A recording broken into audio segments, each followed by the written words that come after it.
落ち着いて落ち着いて。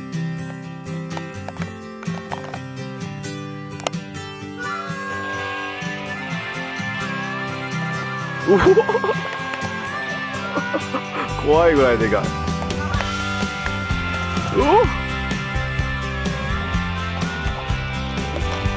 お濃い。でかもうそのもう水の中で掴んだ方がいいんじゃない？そうか、大丈夫。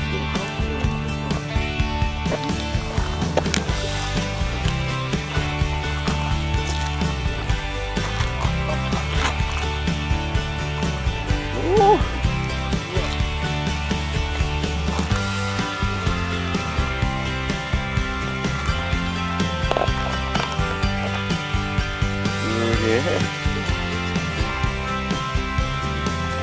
来ました。すごいでかい。見たことないこんなの俺。水族館しか見たことない。どうだろう。